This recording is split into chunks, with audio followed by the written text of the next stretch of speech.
ಯದಾ ಯದಾ ಹಿ ಧರ್ಮಸ್ಯ ಗ್ಲಾನಿರ್ಭವತಿ ಭಾರತ ಅಭ್ಯುತ್ಥಾನಮಧರ್ಮಸ್ಯ ತದಾತ್ಮಾನಂ ಸೃಜಾಮ್ಯಹಂ ಪರಿತ್ರಾಣಾಯ ಸಾಧೂನಾಂ ವಿನಾಶಾಯ ಚ ದುಷ್ಕೃತಾಂ ಧರ್ಮ ಸಂಸ್ಥಾಪನಾರ್ಥಾಯ ಸಂಭವಾಮಿ ಯುಗೆ ಯುಗೆ. ಭಗವದ್ಗೀತೆಯ ಮುನ್ನುಡಿಯ 2ನೇ ಭಾಗ ಪ್ರಸ್ತುತಪಡಿಸ್ತಾ ಇದ್ದೀನಿ. ಶ್ರೀಕೃಷ್ಣ ಭಗವದ್ಗೀತೆಯ 18 ಅಧ್ಯಾಯಗಳ ಮುತ್ತುಗಳನ್ನು ಪೋಣಿಸಿ ಧರಿಸಿದವನು. ಅರ್ಜುನನನ್ನು ನೆನಪಾಗಿಟ್ಟುಕೊಂಡು ಜಗತ್ತಿಗೆ ಜೀವನ ಧರ್ಮವನ್ನು ಬೋಧಿಸಿದವನು. ಧರ್ಮದ ಹಾದಿಯಲ್ಲಿ ನಡೆದವನಿಗೆ ಧರ್ಮವೇ ರಕ್ಷಿಸುತ್ತದೆ. ಇದನ್ನು ಪಾಲಿಸಿ ಆನಂದದ ಜೀವನ ಕಂಡುಕೊಳ್ಳಲಿ ಎಂದು ಅರ್ಜುನನ ವಿಷಾದದಿಂದ ಇಂದು ನಾವು ಭಗವಂತನ ಅಮೃತವಾಣಿಯನ್ನು ತಿಳಿದುಕೊಳ್ಳಬಹುದಾಗಿದೆ. ಅದನ್ನು ಅನುಷ್ಠಾನಕ್ಕೆ ತಂದುಕೊಂಡು ಸುಖ ನೆಮ್ಮದಿಯನ್ನು ಅನುಭವಿಸುವ ಸುಯೋಗ ನಮ್ಮದಾಗಿದೆ. ಜೀವ ಮತ್ತು ಜೀವಾತ್ಮ ಒಂದುಗೂಡಿ ಪ್ರೇಮಾತ್ಮವಾಗಿದೆ. ಇದನ್ನು ಕಂಡುಕೊಳ್ಳಲು ಕೂಡ ಸಾಧ್ಯವಾಯಿತು. ಇದರಿಂದ ಉದಾತ್ತವಾದ ಚಿಂತನೆಗಳನ್ನು ಭಾವನೆಗೆ ಒಳಪಡಿಸಿ ಆಧ್ಯಾತ್ಮ ದಾರಿಯಲ್ಲಿ ಸಾಗಲು ಸಾಧ್ಯವಾಗಿದೆ.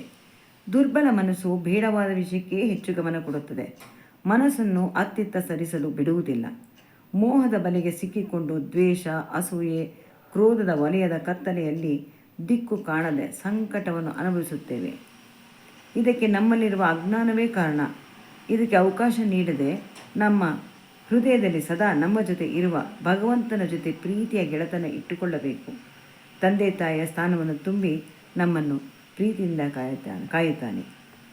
ಭಗವದ್ಗೀತೆ ನಮಗೆ ಭಗವಂತನೊಡನೆ ಸಂಪರ್ಕ ದೊರಕಿಸುವ ಸುವರ್ಣ ಸೇತುವೆಯಾಗಿದೆ.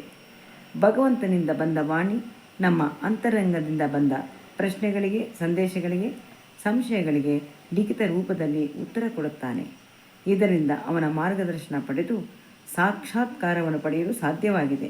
ಇದರಿಂದ ತಪ್ಪುಗಳನ್ನು ತಿದ್ದಿಕೊಂಡು ಸರಿದಾರಿಯಲ್ಲಿ ನಡೆಯಲು ಸಾಧ್ಯವಾಗುತ್ತದೆ. ಅವನು ನೀಡಿರುವ ತತ್ವವನ್ನು ಅನುಷ್ಠಾನಕ್ಕೆ ತಂದಾಗ ಆತ್ಮಾನುಭಾವ ಹೊಂದಬಹುದು.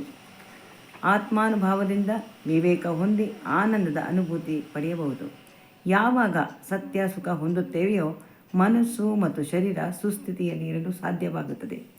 ಭಗವದ್ಗೀತೆಯಲ್ಲಿ ನಮ್ಮ ಜೀವನದಲ್ಲಿ ಹಾದು ಹೋಗುವ ಕಹಿ ಅನುಭವವನ್ನು ಸಹಿಸಿಕೊಳ್ಳುವ ಶಕ್ತಿಯನ್ನು ಪಡೆಯುವ ವಿಧಾನವನ್ನು ಅನೇಕ ಉದಾಹರಣೆಯೊಂದಿಗೆ ವಿವರಿಸಿದ್ದಾನೆ. ಇದರಿಂದ ಮಾನಸಿಕವಾಗಿ ಎದುರಿಸುವ ರೀತಿಯನ್ನು ವಿವರಿಸಿದ್ದಾನೆ. ಸತ್ಯ ಮತ್ತು ಮಿಥ್ಯಗಳನ್ನು ಅರಿತಾಗ ದುಃಖಕ್ಕೆ ಅವಕಾಶವಿರುವುದಿಲ್ಲ. ಭಗವದ್ಗೀತೆ 16 ಮುಖಗಳನ್ನು ಪರಿಚಯಿಸುತ್ತದೆ. ಎಲ್ಲವೂ ವಿಭಿನ್ನ. ಇದರಿಂದ ನಾವು ಬೇಕಾದಷ್ಟು ಕಲಿಯಬಹುದು. ಒಂದೊಂದು ಪಾತ್ರವನ್ನು ಗಮನಿಸಬೇಕು. ಧರ್ಮರಾಯ ಹೆಸರಿಗೆ ತಕ್ಕ ಹಾಗೆ ನಡೆದವನು. ಮನೆಯಲ್ಲಿ ಹಿರಿಯರನ್ನು ಅನುಸರಿಸುವುದು ಸಹಜ ಪ್ರವೃತ್ತಿ. ಈ ಕಾರಣದಿಂದ ಮಿಕ್ಕ ಸಹೋದರರು ಅವನ ಅವನಂತೆ ಗುಣ ಹೊಂದಿ ಅವರು ಗುಣಸಂಪನ್ನರಾಗಿದ್ದರು. ದುರ್ಯೋಧನ ಇದಕ್ಕೆ ವಿರುದ್ಧವಾಗಿ ಇದ್ದವನು. ಅವನನ್ನೇ ಅವನ ಸಹೋದರರು ಕೂಡ ಅನುಸರಿಸಿಕೊಂಡು ಹೋದರು. ನಾವು ಕೆಟ್ಟವರಲ್ಲೂ ಒಳ್ಳೆಯದನ್ನು ಕಂಡು ಕಲಿಯಬಹುದು. ನಮ್ಮ ಮನಸ್ಸು ಗುರುತಿಸಿ ಆ ರೀತಿ ನಾವು ಆಗಬಾರದೆಂದು ಎಂದು ಎಚ್ಚೆತ್ತುಕೊಳ್ಳಬೇಕು. ಅದೇ ರೀತಿ ಒಳ್ಳೆಯದನ್ನು ಒಬ್ಬರಲ್ಲಿ ಗುರುತಿಸಿದಾಗ ನಾವು ಅದನ್ನು ಕಲಿಯುವ ಮನಸ್ಸಾಗುತ್ತದೆ. ಜೀವನದಲ್ಲಿ ಯಾರಿಗೆ ಯಾವಾಗ ಯಾವ ರೀತಿ ಕಷ್ಟ ಬರುತ್ತಿದೆ ಅಂತ ಹೇಳೋಕ್ಕಾಗಲ್ಲ. ಅಲ್ಲದೆ ಮಾನವನ ಶರೀರ ಬದಲಾಗುವಂತೆ ಅವನ ಸ್ಥಿತಿಗತಿಗಳು ಕೂಡ ಬದಲಾಗುತ್ತಾ ಹೋಗುತ್ತವೆ. ಅವನ ಸ್ವಭಾವದಲ್ಲಿ ಬದಲಾವಣೆ ಹೊಂದುತ್ತೆ. ಕಷ್ಟ ನಷ್ಟ ಆದಾಗ ಮನುಷ್ಯ ಬೇರೆಯವರ ದಯೆಯನ್ನು ಬಯಸುತ್ತಾನೆ. ಮಾತಿನಲ್ಲಿ ಮೆದುತನ ಇರುತ್ತದೆ.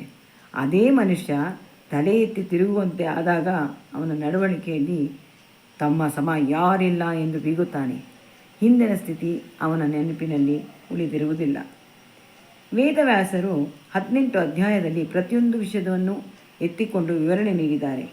ಆರಂಭದಲ್ಲಿ ಧೃತರಾಷ್ಟ್ರನ ಪಾತ್ರದಿಂದ ಆರಂಭವಾಗುತ್ತದೆ. ಅವನು ಹುಟ್ಟು ಕುರುಡ, ಹೊರಗಿನ ಜಗತ್ತನ್ನು ನೋಡಲಿಲ್ಲ, ಅಂತರಂಗದಲ್ಲೂ ಸಹಿತ ಕುರುಡನಾಗಿದ್ದ.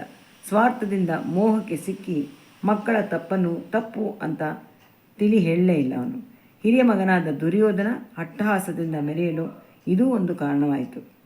ಬಾಲ್ಯದಲ್ಲಿ ಅವನು ಮಾಡುತ್ತಿದ್ದ ತಪ್ಪನ್ನು ಗಮನಿಸಿ ತಿದ್ದಬೇಕಿತ್ತು, ಆದರೆ ಆಗಾಗಲಿಲ್ಲ. ಗಿಡವಾಗಿ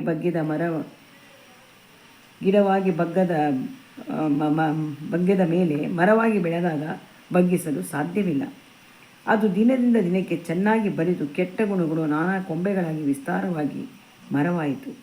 ಮನೆಯಲ್ಲಿ ಹಿರಿಯರನ್ನು ಕಿರಿಯವರು ಅನುಸರಿಸಿ ಅದೇ ಹಾದಿಯಲ್ಲಿ ಸಾಗಿದರು. ಧೃತರಾಷ್ಟ್ರನಿಗೆ ಧರ್ಮದ ಅರ್ಥ ತಿಳಿದಿದ್ದರೆ ಮಕ್ಕಳನ್ನು ಅಧರ್ಮದ ಹಾದಿಯಲ್ಲಿ ನಡೆಯಲು ಬಿಡುತ್ತಿರಲಿಲ್ಲ. ಆಗ ಕುರುಕ್ಷೇತ್ರದ ಯುದ್ಧ ಆಗುತ್ತಲೂ ಇರಲಿಲ್ಲ. ಆಗ ಭಗವದ್ಗೀತೆ ಎಂಬ ಭಗವಂತನ ಮಾತುಗಳು ನಾವು ಕೇಳ್ತಾನೂ ಇರಲಿಲ್ಲ. ಶ್ರೀಕೃಷ್ಣ ತನ್ನ ಲೀಲಾ ನಾಟಕದಲ್ಲಿ ಅನೇಕ ಪಾತ್ರಧಾರಿಯನ್ನು ಆರಿಸಿಕೊಂಡು ಧರ್ಮ ಮತ್ತು ಅಧರ್ಮದಿಂದ ನಾವು ನಡೆದಾಗ ಕರ್ಮಗಳು ನಮ್ಮನ್ನು ಹೇಗೆ ಬೆನ್ನಟ್ಟಿ ಬರುತ್ತದೆ, ಅದರ ಪರಿಣಾಮ ಯಾವ ರೀತಿ ಇರುತ್ತದೆ, ಜಗತ್ತಿಗೆ ಒಡೆಯನಾಗಿರುವ ಪರಮಾತ್ಮ ನ್ಯಾಯ ಅನ್ಯಾಯವನ್ನು ಪರಿಶೀಲಿಸಿ ಹೇಗೆ ಅದಕ್ಕೆ ತಕ್ಕನಾಗಿ ತೀರ್ಮಾನವನ್ನು ಕೊಡುತ್ತಾನೆ ಅಂತ ಅರಿತುಕೊಳ್ಳಲು ಶ್ರೀಕೃಷ್ಣ ಹೇಳಿದ ಅಮೃತವಾಣಿ ಇದು.